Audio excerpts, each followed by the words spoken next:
Hello बच्चों, नमस्कार, good morning. कैसे हैं सभी लोग? उम्मीद करता हूँ बहुत अच्छे होंगे। और आज हम लोग अपना नया चैप्टर शुरू कर रहे हैं। चैप्टर नाम ही बेशक नया हो सकता है, लेकिन इसके अंदर जो हम पढ़ने वाले हैं वो अ, आप इसकी इम्पोर्टेंस समझ चुके होंगे, क्योंकि सिंस द चैप्टर 1, जब से हमने परसेंटेज चैप्टर शुरू किया था, लगभग हर चैप्टर में हम लोग एलिगेशन मेथड का कोई ना कोई क्वेश्चंस जरूर कर रहे थे। तो आपको इस बात से थोड़ा सा अंदाजा हो गया है कि एलिगेशन, मिक्सर एंड एलिगेशन जो चैप्टर है, ये एक मेथड है जो लगभग हर चैप्टर में यूज होता है। और बेसिक नॉलेज आपको इसकी हो भी चुकी है, क्योंकि मैं 4-5 चैप्टर में इस मेथड को यूज कर चुका हूं और थोड़ा थोड़ा नॉलेज आपको इसकी दे भी चुका हूं। एनीवे, करते हैं शुरू अपने इस चैप्टर को। और ज्यादा बड़ा चैप्टर नहीं है, 2 क्लास का चैप्टर है ये। और 2 क्लास में इसको एंड करके फिर हम एक क्लास में पार्टनरशिप यानी कि साझेदारी को कर लेंगे। ठीक है। गुड मॉर्निंग सभी को, शुरू करें। Very good. चलिए, मिश्रण क्या होता है? मिश्रण मिश्रण होता है बच्चे, जब दो अलग अलग तरह की चीजों को मैं एक साथ मिलाऊं, उसको कहते हैं मिक्सचर। क्या बोलते हैं? मिक्सचर। भाई मान लो अब वो दो अलग अलग, ऐसा भी हो सकता है कि मैं दूध में पानी मिलाऊं, मिक्सचर। या फिर मैं ऐसा कर लो कि मैं दो तरह की चीनी लेकर आया हूं, दोनों का रेट अलग अलग है। एक 40 रुपए किलो वाली है, एक 50 रुपए किलो वाली है। दोनों को एक साथ मिलाया, मिक्सचर। मैंने क्या किया? मैंने दो सॉल्यूशन है, दो अलग अलग सॉल्यूशन का मतलब होता है कि लिक्विड जो सॉल्यूशन होते हैं, अ, एक में एसिड और वाटर यानी कि अम्ल और पानी का मिश्रण है, दूसरे में भी अम्ल और पानी का मिश्रण है। दोनों को एक साथ मिलाया, मिश्रण। है ना? अब ये तो आप समझ गए कि मिश्रण क्या होता है। डेफिनेशन वगैरह लिखने की जरूरत नहीं है, बस जस्ट अंडरस्टैंडिंग होनी चाहिए। अब बात आती है कि जब हम इनका मिश्रण कर रहे हैं, जब हम इन दो अलग अलग चीजों का एक साथ ही उनको मिला रहे हैं, उनका मिश्रण कर रहे हैं, तो उनको किस तरीके से मिश्रित किया जाए, उनको किस तरीके से हम मिलाएं, किस रेशियो में मिलाएं, वो होता है उसका मेथड। तो मेथड ऑफ मिक्सचर यानी कि दो वस्तुओं को मिलाने का जो मेथड होता है, उसी को हम बोलते हैं एलिगेशन मेथड। क्या बोलते हैं बच्चे? Alligation method. अब दोनों का मतलब समझ में आ गया ना? Mixture and allegation. मिक्सचर मतलब दो वस्तुओं को मिलाना, और उनको किस तरीके से, किस रूप में मिलाएं, उसको बोलते हैं एलिगेशन। यानी कि एलिगेशन इज अ मेथड। तो अब क्या होता है मेथड, सब जानते हैं, बस फॉर्मेलिटी के लिए हम लोग एक फ्लो को देख लेते हैं कि भाई जब मैं दो अलग अलग वस्तुओं को एक साथ मिलाऊं, सपोज मैंने ए यहां पे रखा, मैंने बी यहां पे रखा, तो दो अलग अलग वस्तु हैं। अब ये दो अलग अलग कुछ भी हो सकता है भाई, ये दो अलग अलग वजन भी हो सकते हैं, ये दो अलग अलग क्रय मूल्य भी, कॉस्ट प्राइस भी हो सकते हैं, ये दो अलग अलग कॉन्सेंट्रेशन सांद्रता भी हो सकती है। तो मतलब वो सवाल के अकॉर्डिंग आपको थोड़ा सा देखने को मिलेगा। बस फिलहाल आप ये सोचो कि मैंने ए और बी, इन दोनों को मिलाया, और मिलाने के बाद एक नया मिश्रण तैयार होगा, एक नया मिक्सचर तैयार होगा। और जो नया मिक्सचर होगा बच्चे, उसे रखेंगे हम बिल्कुल बीच में, यहां पर हम उसे रखेंगे। ठीक है। ये सी क्या है? ये सी हमारा मिक्सचर है, यानी कि इन दोनों का मिश्रण है, ए और बी का मिश्रण है। अब इसकी एक कंडीशन होती है। कंडीशन क्या होती है कि जो हमारा इन दोनों का मिश्रण सी तैयार हुआ बच्चे, वो सी जो होगा ना, इन दोनों में से किसी एक से बड़ा होगा और दूसरे से छोटा होगा। ये बात ध्यान रखेंगे कि जो सी होगा वो ए और बी में से किसी एक से बड़ा होगा, किसी एक से बड़ा होगा, और दूसरे से छोटा होगा।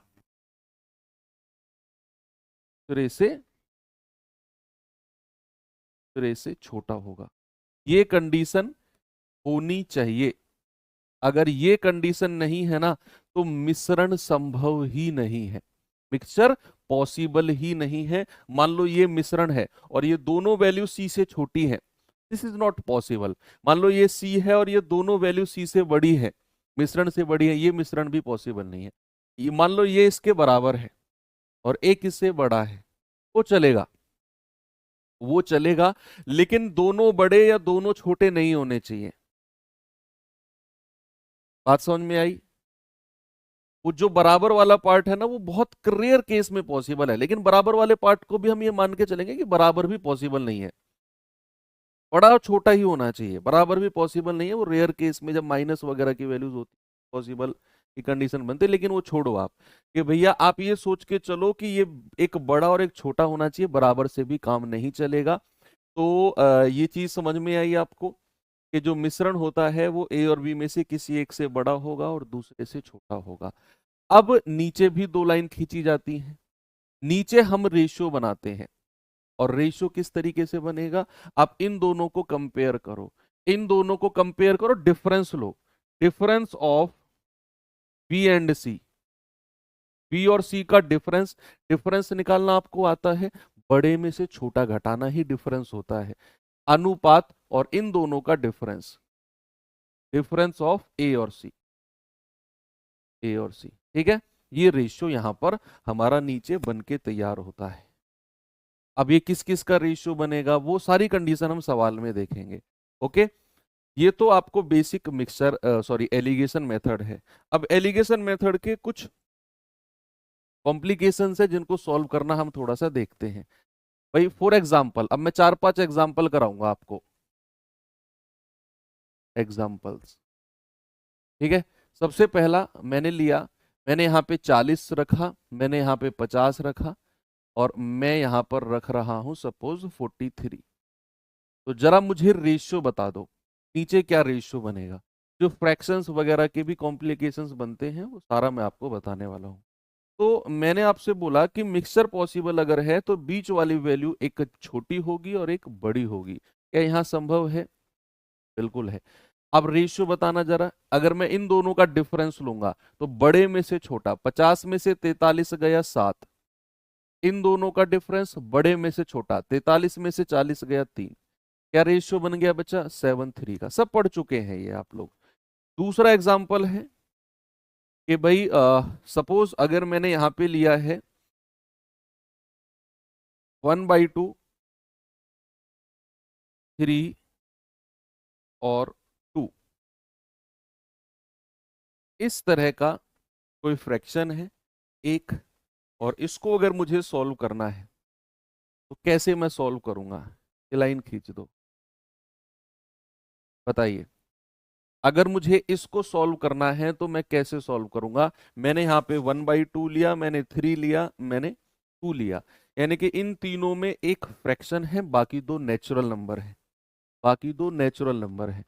तो क्या करना होता है, हमें इस फ्रैक्शन को भी सॉर्ट आउट करना होता है, हमें इस फ्रैक्शन को भी एक प्राकृतिक संख्या में बनाना होता है। जैसे यहां पर क्या है, दो, केवल एक ही संख्या में फ्रैक्शन है, बाकी दो नेचुरल नंबर है। तो क्या करो, आप इस दो की मल्टीप्लाई तीनों में कर दो। अगर आप दो की मल्टीप्लाई यहां कर रहे हो तो दो की मल्टीप्लाई यहां भी करनी पड़ेगी, और उस दो की मल्टीप्लाई यहां भी करनी पड़ेगी। अब दिमाग में आएगा सर क्यों हमने दो की मल्टीप्लाई की, क्योंकि बच्चे यहां पर एक और ये बटा दो था, ये बटा दो हमें हटाना है, इसीलिए मैंने इस दो की गुणा यहां की है, और यहां की है तो फिर तीनों संख्याओं में दो की गुणा करनी पड़ेगी। तो ये कितना आ जाएगा, दो से दो गया 1, ये कितना आएगा 3 दूनी 6, और ये कितना आएगा 2 दूनी 4। बड़े में से छोटा, 6 में से 4 गया 2, और 4 में से 1 गया 3, क्या रेशियो बन गया बच्चे? रेशियो बन गया 2:3 का। क्या रेशियो बन गया बच्चा? 2:3 का रेशियो बन गया। तीसरे तरह के एग्जाम्पल पे आएंगे कि अगर मैं 1/3, 1/3 और 3/2 और 1, यानी कि यहां तो मैंने केवल एक ही संख्या को फ्रैक्शन लिया। अगर मैं इन दो संख्या को फ्रैक्शन ले लूं, एक संख्या को प्राकृतिक संख्या लेके चलूं, तो किस तरीके से चीजें सॉल्व होंगी। तो अब आपको क्या करना है बच्चे, जरा मुझे बताना। अब आप यहां किससे मल्टीप्लाई करेंगे तीनों फ्रैक्शन को? अब आप तीनों फ्रैक्शन को किससे मल्टीप्लाई करेंगे? आप मल्टीप्लाई करेंगे जो यहां 3 और 2 का एलसीएम है। क्या करेंगे बच्चे? LCM of 3 and 2। जो आपके पास दो फ्रैक्शन है ना, तो दोनों फ्रैक्शन के जो डिनोमिनेटर है, जो हर है, उनका एलसीएम ले लो। तो क्या आएगा? आप कहेंगे 3 और 2 का एलसीएम होता है 6। यानी कि ऐसी संख्या जो 3 के पहाड़े में भी आए और 2 के पहाड़े में भी आए, 6। 6 की गुणा यहां कर दो, 6 की गुणा यहां कर दो, और 6 की गुणा तीनों में करनी। जिसकी मल्टीप्लाई आपने एक में कर दी, उसकी मल्टीप्लाई आपको बच्चा तीनों में करनी पड़ेगी। अब यहां पर कैसे होगा? ये हो जाएगा 3 दूनी 6, 2 एकम 2, 2 तिया 6, 3 तिया 9, ये हो जाएगा 6 एकम 6। बड़े में से छोटा घटाओ, 9 में से 6 गया 3, 6 में से 2 गया 4, तो क्या रेशियो आ गया? 3:4 का रेशियो आ गया। तभी कहा रहा है। एक और देखिए लास्ट, कि अगर तीनों के तीनों फ्रैक्शन हो, क्या हो बच्चा? अगर तीनों के तीनों फ्रैक्शन हो, जैसे मैंने कहा 7/8, 5, 4/5 और 5/6।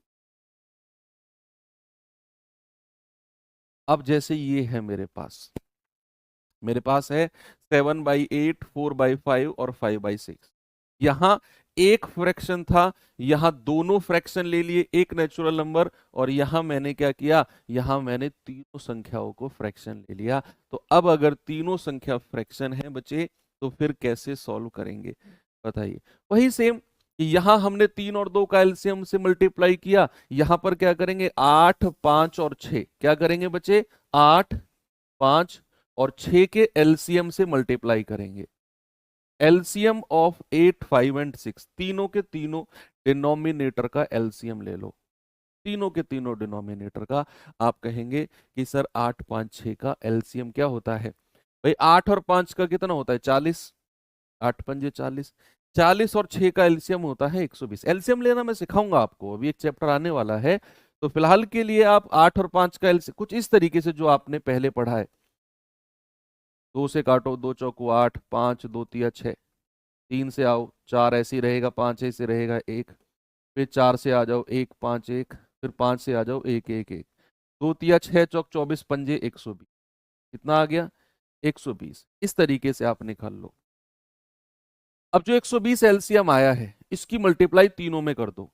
यहां भी 120, यहां भी 120 और यहां भी 120, तीनों में करेंगे तो 8 से जाएगा 15 बार, 15 सत्ते 105, 5 से जाएगा 24 बार, 24 चौके 96, और 6 से जाएगा 20 बार, और 20 पंजे 100। बड़े में से छोटा घटाओ, 100 में से 96 गए 4, और 105 में से 100 गया 5। क्या रेशियो बनेगा? 4:5 का सभी का बिल्कुल सही जवाब आ रहा है। ठीक है, आगे बढ़ सकता हूं मैं। ये इस तरह के कॉम्प्लिकेशंस थोड़े से आपको देखने को मिल सकते हैं, लेकिन अब आप इन्हें सॉर्ट आउट कर लेंगे। ओके, अब मैं अगर आगे चलूं, जैसे सपोज दैट मैंने यहां पे लिया 30, मैंने यहां पे लिया 40, और नीचे जो रेशियो है, नीचे का रेशियो है आपका 2:1 या 2:3, उल्टा कर दो 3:2। और मैं आपसे कहता हूं ये मिश्रण वाली वैल्यू निकालो। क्या करो? ये मिश्रण वाली वैल्यू निकालो। कैसे निकली? अभी तक तो हमने क्या पढ़ा कि ये वाली और मिश्रण की वैल्यू दी हुई थी, हम बड़े में से छोटा घटा रहे थे और नीचे का रेशियो निकाल रहे थे। अब मैंने क्या कर दिया? अब मैंने इन दोनों को रखा, नीचे का रेशियो दे दिया, और आपसे पूछा बताओ मिश्रण की वैल्यू क्या होगी? मिश्रण की वैल्यू डेसिमल, डेसिमल को डेसिमल से घटा दो ना, डेसिमल में क्या दिक्कत है? डेसिमल तो फिर नॉर्मल संख्याओं की तरह है।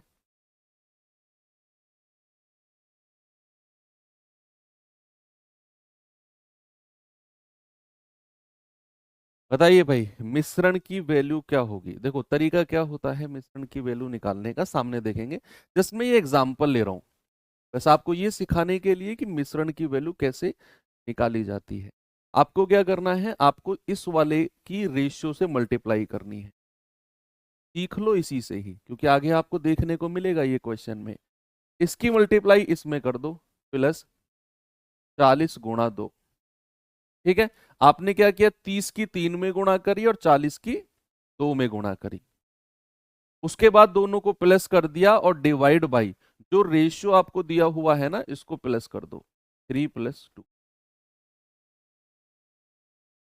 हो गया 3 + तो कितना आएगा, आप कहेंगे 30 × 3 = 90, 40 × 2 = 80, डिवाइड बाई 3 और 2 5।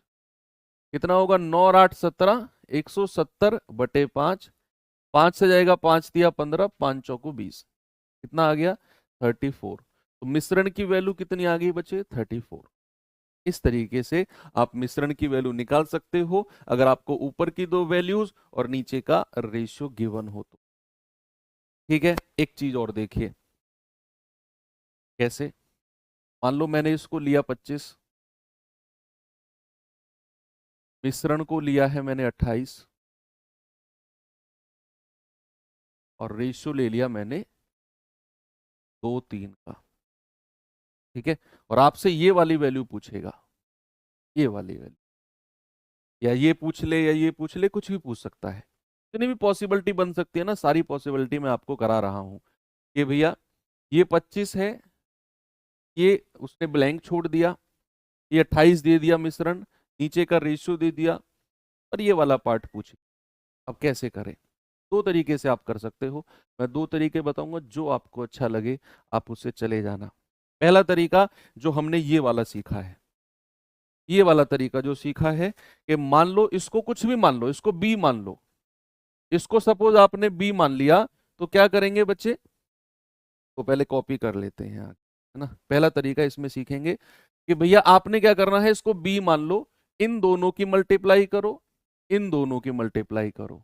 कितना आएगा, 25 दूनी 50, प्लस इन दोनों की मल्टीप्लाई किया, कितना आ गया 3b, डिवाइड बाई दोनों रेशियो को प्लस करेंगे 2 + 3, और बराबर किसके होगा, मिश्रण के। किसके होगा बच्चे, बराबर मिश्रण के हो जाएगा।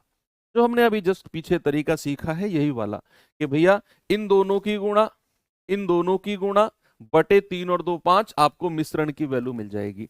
मैंने इसमें वही काम किया, मैंने क्या किया, मैंने इन दोनों की गुणा 25 दूनी 50, इन दोनों की गुणा 3b, डिवाइड बाई 2 + 3 5, और बराबर कर दिया मैंने 28 के। ओके, यहां से b की वैल्यू निकाल दो, आपका जवाब आ जाएगा कि भैया 50 + 3b बराबर 28 गुणा 3 और 2 5, ये आएगा 140। तो यहां से 3b कितना हो जाएगा, 3b हो जाएगा 140 - 50, यानी कि 90। तो यहां से b कितना आ जाएगा, b आ जाएगा 90/3, यानी कि 30। b की वैल्यू कितनी आ गई, b की वैल्यू आ गई 30। आ गया सभी का। अब दूसरा तरीका देखो, हो सकता है कि बहुत सारे बच्चों को ये तरीका पसंद आए, आता भी है, बहुत सारे बच्चों को ये तरीका पसंद आता है कि इस वैल्यू को कुछ मान लो और अपना मिक्सचर वाला मल्टीप्लीकेशन का तरीका लगाओ और काहे टेंशन लेते हैं।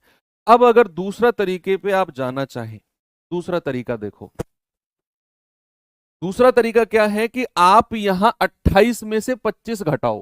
भाई बड़े में से छोटा घटाते हैं, 28 में से 25 गया, कितना आ गया 3। 28 में से 25 घटाने पर कितना आया 3। अब मैंने कहा कि इन रेशियो को आपको दिया हुआ है, ये रेशियो, तो यहां पर 3 यूनिट की वैल्यू किसके बराबर होगी, यहां पर 3 यूनिट की वैल्यू 3 के बराबर होगी। तो 1 यूनिट की वैल्यू 3 से 3 कटेगा 1, तो 2 यूनिट की वैल्यू किसके बराबर होगी, 2 एकम 2। ये वाली वैल्यू तक आप पहुंच चुके हो, ठीक है। अब आपको बेसिक चीज पता है एलिगेशन की, कि बीच वाली से एक आपकी छोटी होगी तो दूसरी वाली क्या होगी, बोलो। अगर 28 से एक छोटा है तो दूसरे वाला 28 से बड़ा होगा। यानी कि यहां जो वैल्यू मिलेगी वो 28 से बड़ी होगी, और 28 से बड़ी यानी कि 28 प्लस जो यहां पर आप 2 निकाल के लाए हो वो 2 जोड़ दो, तो आपका जवाब 30 मिल जाएगा। 28 प्लस 30, मैं फिर से रिपीट करता हूं, देखना। आपने 28 में से 25 घटाया 3, नीचे रेशियो आपको दिया हुआ था, आपने कहा 3 यूनिट की वैल्यू 3 के बराबर, 1 की वैल्यू 1, तो 2 यूनिट की वैल्यू 2। आपने कहा 28 से एक छोटा है दूसरा बड़ा होगा, बड़ा होगा यानी कि 28 प्लस और ये वाला 2 कर दो, आपका जवाब 30 आ जाएगा। आपको ये वाली कैलकुलेशन करने की जरूरत फिर नहीं पड़ेगी। दोनों तरीके में जो आपको अच्छा लगे आप उसे जा सकते हैं। बस इतनी सी थ्योरी थी, 2-3 टाइप बड़े आराम से इससे कवर हो जाएंगे। अब मुझे भरोसा है कि मैं जो सवाल देने जा रहा हूं बिल्कुल इजी टू मॉडरेट क्वेश्चन है। पूरा चैप्टर ही इजी टू मॉडरेट है, लेकिन टाइप 1 तो और भी ज्यादा इजी है। सवालों को आप मुझसे पहले जवाब दे रहे होंगे, हो सकता है बहुत सारे बच्चों को कॉपी पेन उठाने की भी जरूरत ना पड़े, लेकिन दिमाग में करो, लेकिन सॉल्यूशन जरूर करना सवालों के। ये रहा आपके सामने, बताएंगे जल्द, धीरे धीरे हम डिफिकल्टी लेवल बढ़ाएंगे। जो भी लेवल आपके एग्जाम में जा सकता है उस पर हम जाएंगे। हालांकि अगर मैं टू बी ऑनेस्ट कहूँ तो एसएससी जीडी मिक्सचर एलिगेशन पे उतना ध्यान देता नहीं है। पीछे 2-3 साल के रिकॉर्ड में अगर मैं कहूँ तो बहुत कम क्वेश्चन मिक्सचर एलिगेशन से पूछे गए हैं। लेकिन क्योंकि इस बार आपका जो सिलेक्शन बोर्ड है वो चेंज हुआ है, सिलेक्शन बोर्ड तो वही है, बस वेंडर चेंज हुआ है, एडुकेटी, तो भाई कुछ भी आपको अनएक्सपेक्टेड चीजें देखने को मिल सकती हैं। जैसे आ, कुछ एग्जाम थे जिनमें पीछे के 10 साल का रिकॉर्ड अगर मैं कहूं तो मेंसुरेशन में केवल 2D 3D पूछा जा रहा था, केवल 2D 3D।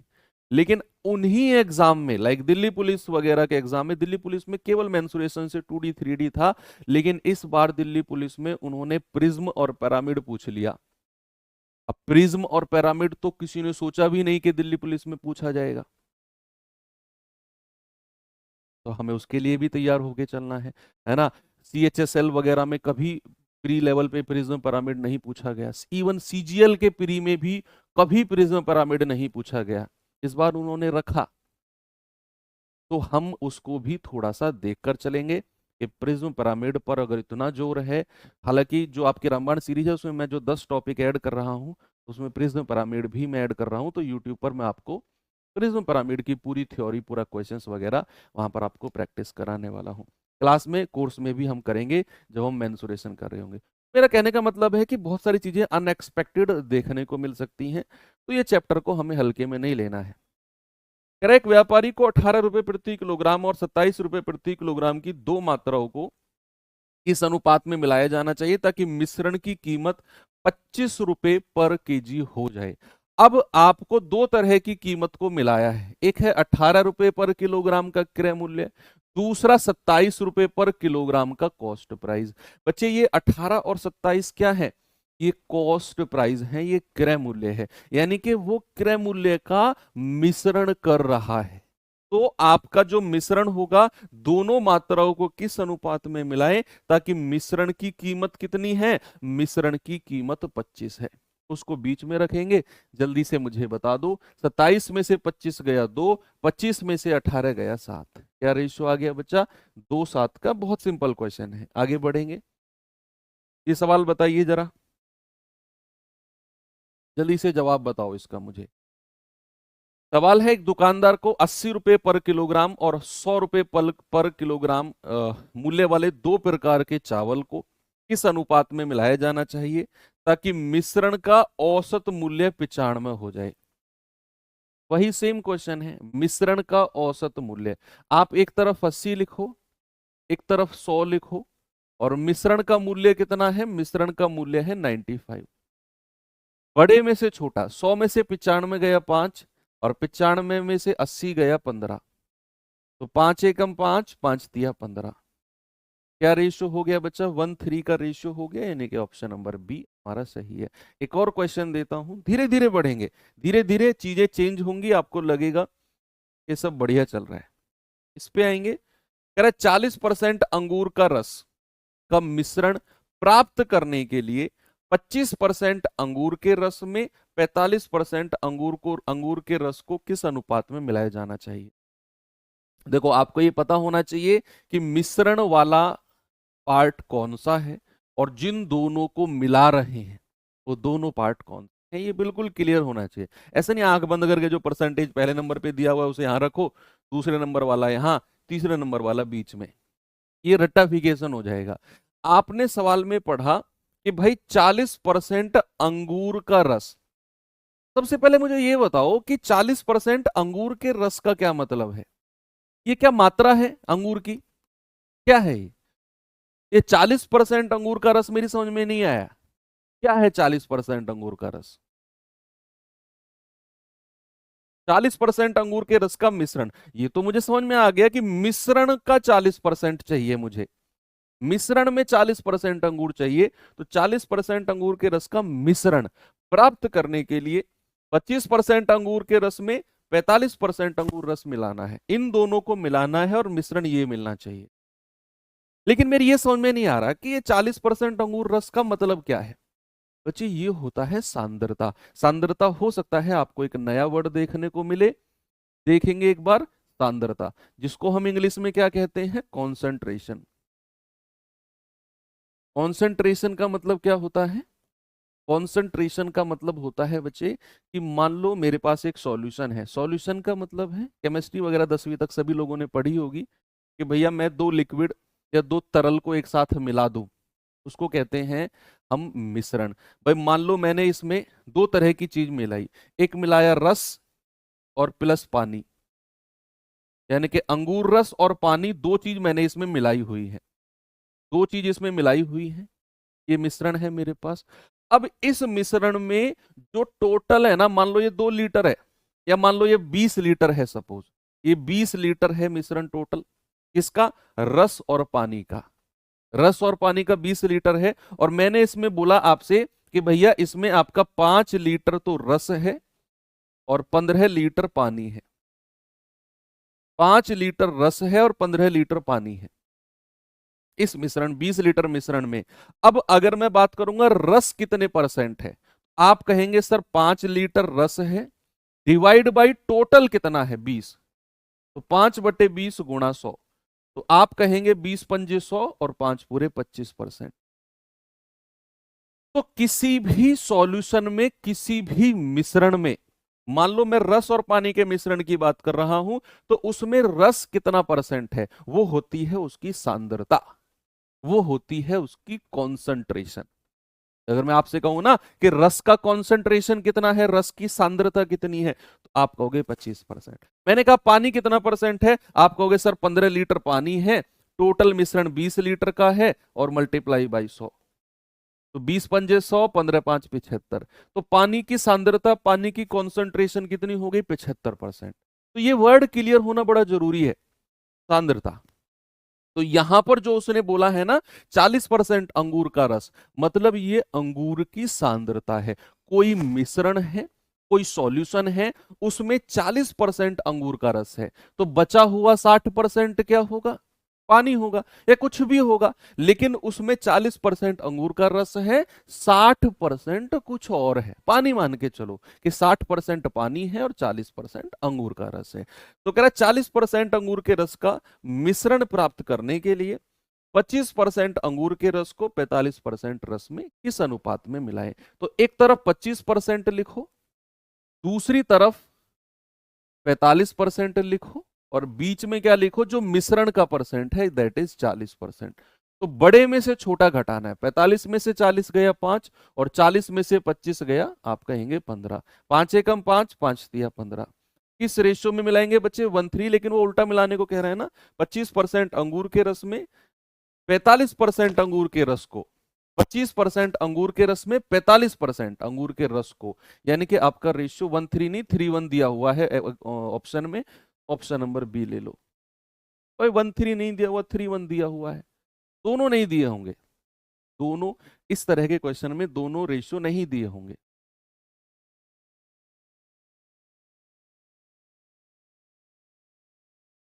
चलिए आगे बढ़ते हैं। क्वेश्चन कहाँ गया? अच्छा एक तीसरा क्वेश्चन छोड़ दिया था क्या? इस पे आ जाओ। चलो ये सवाल देखेंगे बच्चे जरा।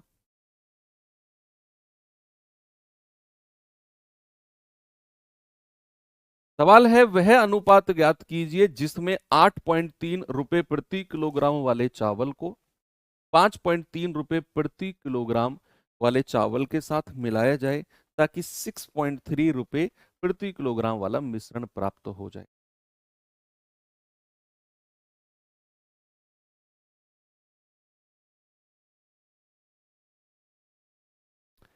जल्दी से मुझे जवाब बताओ क्या होगा।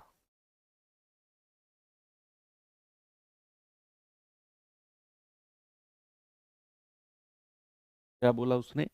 वह अनुपात ज्ञात कीजिए जिसमें 8.3 वाला चावल को 5.3 वाले चावल के साथ मिलाया जाए ताकि 6.3 रुपए प्रति किलोग्राम वाला मिश्रण तैयार हो जाए। क्या जवाब होगा?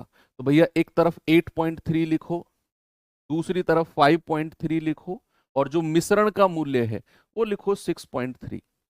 देखो डेसिमल वाले केस में एक चीज आपको मैं बताऊं, अगर आप तीनों के साथ डेसिमल देख रहे हो, अगर आप तीनों के साथ देखो, मैं डेसिमल का आपको बता ही देता हूं। जैसे मैंने यहां पे लिखा 2.5, मैंने लिखा 1.8 और मैंने लिखा 2.1। अब समझना बात को, मैं तीनों संख्याओं के साथ डेसिमल देख रहा हूं, तीनों संख्याओं के साथ।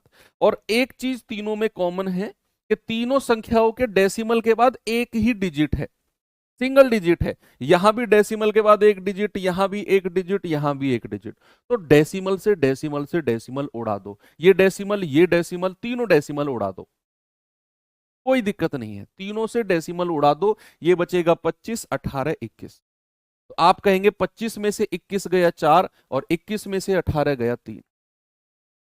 अगर डेसिमल के बाद तीनों में बराबर डिजिट हैं तो, अगर नहीं है तो क्या करें सर?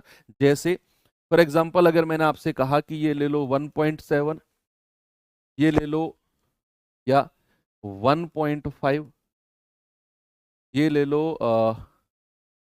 10.25, और यहां पर अगर मैं कहूंगा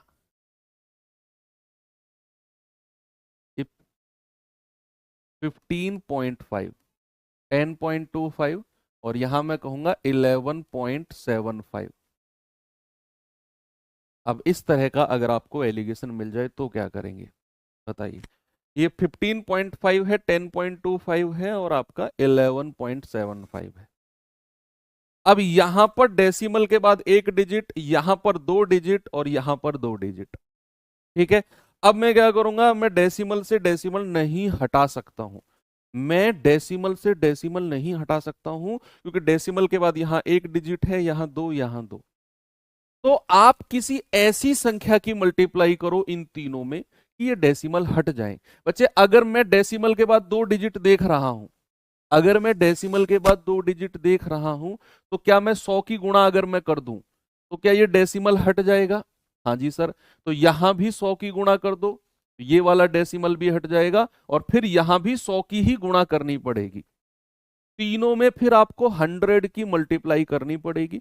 अब जैसे ही आपने डेसिमल के बाद दो डिजिट देखी और आप 100 की गुणा कर रहे हो, तो फिर ये 100 से डेसिमल हट जाएगा। क्यों? डेसिमल हटाओगे नीचे दो जीरो आएंगी, ये 100 से 100 गया। इस तरीके से यहां डेसिमल हटाओगे नीचे दो जीरो आएंगी, क्योंकि पॉइंट के बाद दो डिजिट है, 100 से 100 गया। यहां पॉइंट हटाओगे एक ही जीरो आएगी, एक डिजिट है, ये गया। तो ये कितना बचेगा? 1550। ये कितना आ जाएगा? 1025। और ये कितना आ जाएगा? 1175। ठीक है, अब आप यहां पर रेशियो बना लो, जो भी आपका बनेगा वो आपका काम है। वो किसका काम है? वो आपका काम है, बड़े में से छोटा घटा के रेशियो को लिखना। ठीक है, तो ये डेसिमल का खेल है। अब जैसे इस क्वेश्चन में मैं आया, कहां गया सवाल? ये रहा सवाल कि भैया ये 8.3 है, 5.3 है और 6.3 है। अब यहां पर बच्चा मैं देख पा रहा हूं कि डेसिमल के बाद बराबर डिजिट है तीनों में, यहां भी और यहां भी। तो क्या मैं डेसिमल से डेसिमल से डेसिमल उड़ा दूं? डेसिमल से डेसिमल उड़ा दो आप। तो आप कहोगे कि सर ये 83 है, 53 है, 63 है। 83 में से 63 गया 20, और 63 में से 53 गया 10। आपका रेशियो क्या होगा? 10 एकम 10, 10 दूनी, क्या रेशियो हो जाएगा? 1:2 का हो जाएगा। ऑप्शन नंबर ए हमारा सही है। ठीक है, आगे बढ़े। नेक्स्ट, ये सवाल देखिए जरा, बताओ बच्चे इसका जवाब मुझे क्या होगा। कह रहा सोना पानी से 17 गुना भारी है और तांबा पानी से 9 गुना भारी है। यानी कि सोने का कंपैरिजन भी पानी से किया गया और तांबे का कंपैरिजन भी पानी से किया गया। तो कह रहा है सोना पानी से 17 गुना भारी, तांबा पानी से 9 गुना भारी। किस अनुपात में धातुओं का मिश्रण किया जाए कि पूरी की पूरी धातु पानी से 12 गुना भारी हो जाए? देखो, उसने अलग अलग सोने का कंपैरिजन भी पानी से किया, उसने तांबे का कंपैरिजन भी पानी से, जब उसने दोनों को मिलाया तो मिश्रण का कंपैरिजन भी पानी से, तीनों का कंपैरिजन। तो क्या करो, सोना पानी से कितना गुना भारी? 17 गुना, यहां लिख दो। तांबा पानी से कितने गुना भारी? 9 गुना, यहां लिख दो। और मिश्रण को भी उसने पानी से ही कंपेयर किया है कि मिश्रण पानी से 12 गुना भारी, तो यहां लिख दो। और आप कहेंगे 17 में से 12 गए 5, 9 में से 12 में से 9 गया 3, ये रेशियो आपका हो गया। तीनों का कंपैरिजन पानी से किया था। ये बहुत पुराना सवाल है। चलिए इस टाइप का लास्ट क्वेश्चन करिए, फिर मैं थोड़ा सा चेंज आपको कराता हूं और उसमें थोड़ी सी मेहनत आपको करनी पड़ेगी, थोड़ी सी मेहनत करनी पड़ेगी बच्चे। सवाल है, एक दुकानदार ने 40 रुपए पर किलोग्राम तथा 47.5 रुपए पर किलोग्राम के दो प्रकार के चावल को इस प्रकार मिलाता है कि उसके पास टोटल 645 रुपए की लागत वाला 15 किलोग्राम मिश्रण तैयार हो जाए। उस चावल का वजन ज्ञात कीजिए जिसकी कीमत 47.5 रुपए पर केजी थी। अच्छा सवाल है। देखो, आपको उसने बोला है कि दो प्रकार के चावल हैं, एक की कीमत है 40 रुपए पर केजी और एक की कीमत है 47.5 रुपए पर केजी। सवाल ने दिया है ना कि 40 रुपए पर किलोग्राम और 47.5 रुपए पर किलोग्राम के दो चावल को मिक्स करना है, और जो मिश्रण तैयार होगा ना वो 645 रुपए की लागत वाला 15 किलोग्राम का मिश्रण तैयार होगा। क्या मैं मिश्रण की कीमत बता सकता हूं 1 किलोग्राम की? भाई यहां जो मैंने किलोग्राम की कीमत ली है वो प्रति किलोग्राम, 1 किलोग्राम 40, यहां जो ली है वो प्रति किलोग्राम 1 किलोग्राम 47.5। तो मिश्रण में भी 1 किलोग्राम की ही कीमत बताओ मुझे कि मिश्रण 645 रुपए की लागत वाला है और अगर 15 किलोग्राम का मिश्रण है तो 1 किलोग्राम का रेट क्या होगा मिश्रण का? तो आप कहेंगे सर मिश्रण की लागत, मिक्सचर की कीमत, मिश्रण की लागत जो होगी वो 645 तो टोटल है, और डिवाइड बाई करेंगे किससे? 15 किलोग्राम से। 1 किलोग्राम की कीमत चाहिए, 15 चौको 60, 15 तिया 45, तो 43 रुपए पर केजी। मिश्रण की कीमत कितनी आ गई? 43, और उसे रखेंगे यहां पर। तो रेशियो कितना आ गया? 47.5 में से 43 गया तो आएगा 4.5, और 43 में से 40 गया तो आएगा 3। अब रेशियो तो सॉल्व करना आपको आता है कि अगर रेशियो में एक संख्या के बाद डेसिमल है, तो डेसिमल के बाद एक संख्या है, ये डेसिमल हटाओगे ना तो इधर एक जीरो लगा दो। भाई इधर डेसिमल के बाद एक डिजिट है तो वो डेसिमल हटा के वो जीरो इधर लगा दो। जो जीरो यहां डिवाइड में आएगी ना वो क्रॉस मल्टीप्लाई होके उधर चली जाएगी। क्यों मैं खामखा एक स्टेप बढ़ाऊं? मैं इसको डायरेक्ट सीखता हूं ना कि अगर मैंने डेसिमल हटाया तो एक जीरो इधर लग जाएगी, दैट्स इट। आप कहेंगे 15 दूनी 30 और 15 तिया 45। ये रेशियो जो बना है नीचे वजन का बना है, किसका? वजन का। लेकिन उसने इस क्वेश्चन में आपसे वजन का रेशियो नहीं पूछा, आपसे पूछा है कि भैया जिस उस चावल का वजन बताओ जिसकी कीमत 47.5 रुपए पर किलोग्राम है। यानी कि आपको 2 यूनिट की वैल्यू बतानी है। क्या बतानी है? 2 यूनिट की। और टोटल वजन कितना किलोग्राम है? 15 किलोग्राम। भाई टोटल कितने किलोग्राम का मिश्रण तैयार हुआ? 15 किलोग्राम का। तो क्या मैं ये बोल सकता हूं कि टोटल वजन कितना हुआ? 3 और 2 5, और 5 यूनिट की वैल्यू मेरे भाई क्या 15 किलोग्राम होगी? जो सवाल में दिया हुआ है उसने 15 kg। क्या मैं ये बोल सकता हूं कि भैया टोटल 3 और 2 5 यूनिट की वैल्यू 15 kg, 1 यूनिट की वैल्यू किसकी? 3 kg। तो भैया 47.5 वाले का वजन कितना है? 2 यूनिट। तो 2 यूनिट की वैल्यू कितनी आ जाएगी? 2 यूनिट की वैल्यू आ जाएगी मेरे भाई 6 किलोग्राम। और वही मेरा सही जवाब होगा, ऑप्शन। बिल्कुल दावेदार है आपके एग्जाम में आने के लिए।